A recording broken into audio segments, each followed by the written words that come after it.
ইমানি দৃঢ়তার আরেকটি গল্প। শুধু গল্প নয়, যেন ইমান শেখানোর পাহাড় সম একটি উপমা।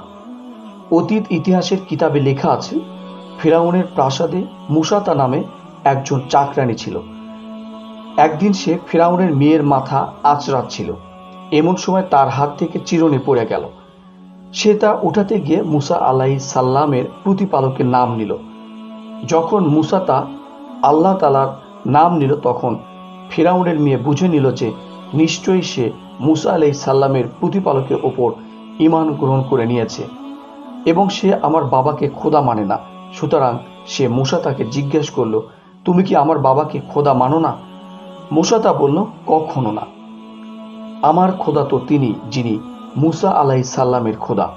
মেয়ে চাকরানী থেকে এমন উত্তর পেয়ে দৌড়ে বাবার কাছে গিয়ে বলল, বাবা, আপনার প্রাসাদে আপনার ছায়ে থাকে এমন নারীও আপনাকে খোদা মানে না। মেয়ের কথা শুনে ফিরআউন রাগে অগ্নিশর্মা হয়ে গেল। বলল, আমি তাকে এমন শাস্তি দেব, হয়তো সে ফিরে আসবে, নয়তো তার প্রাণ চলে যাবে। ফিরআউন দরবারে পৌঁছে চাকরানীকে ডেকে এনে বলল, তুমি মুসার খোদাকে খোদা বলে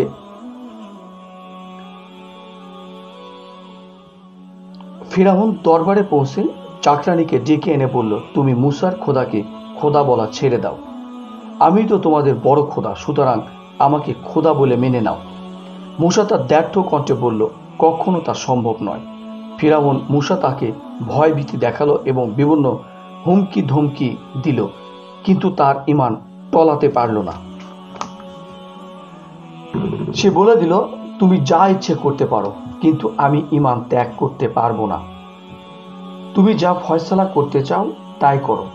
তুমি তো কেবল দুনিয়ার জীবনের উপর কর্তৃত্ব করতে পারো। সূরা তহা আয়াত ৭২। ফিরআউন তার দৃঢ়তা দেখে আদেশ করল, তাকে মাটিতে শুয়ে দাও। আদেশ মতো তাকে মাটিতে শুয়ে দেওয়া হলো। এবার নির্দেশ হলো, তার হাতে পায়ে পেরেক গেড়ে দাও। তা করা হলো। এমন সময় এক মন্ত্রী এসে বলল, তার একটি দুধের শিশু আছে। যদি তাকে এনে তার সামনে হত্যা করা হয়, তাহলে হয়তো সে ভয়ে তাকে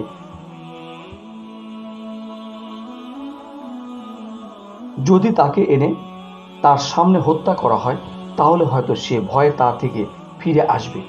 তখন ফিরআউন সেই দুধের শিশুকে আনিয়ে তার বুকের ওপর বসিয়ে দিল। বাচ্চাটি মায়ের বুকে পড়তে দুধ পান করতে শুরু করলো। বাচ্চাটি এখনো দুধ পান করছিল। ফিরআউন বলল, আমি তোমার এই আদরের সন্তানকে তোমার কোলের উপর হত্যা করে দেব। এত বড় হুমকি শুনেও মুসা তা বলল, আমার অন্তরে এখন এতটা প্রশান্তি অনুভব হচ্ছে যে এখন আমি আমার কোলের ওপরও নিজ প্রিয় সন্তানের মৃত্যু সয়ে নিতে পারবো, কিন্তু তবুও আমি আমার ঈমান ছাড়তে রাজি নই। সুতরাং পাষণ্ড ফিরআউন মুসা তার বুকের ওপরে তার শিশুকে হত্যা করে দিল। একটু চিন্তা করুন, যে মায়ের কোলের ওপর তার আপন সন্তানকে হত্যা করা হয়, সে মায়ের কাছে তা কেমন লাগে। যখন শিশুটি নিস্তেজ হয়ে গেল, ফিরআউন বলল, এখন তোমাকেও হত্যা করা হবে। মুসা তা বলল, তুমি যা ইচ্ছে করতে পারো, আমি ঈমান ত্যাগ করব না। অবশেষে তাকেও শহীদ করে দেওয়া হলো। এটাকে বলে পাহাড় পরিমাণ ঈমান, যাকে পৃথিবীর কোনো শক্তি পরাশক্তি চলাতে পারে না। এমন ঈমান অর্জন করা আমাদের সকলের কাম্য। অতএব আল্লাহর কাছে দোয়া করুন এবং চেষ্টা করতে থাকুন।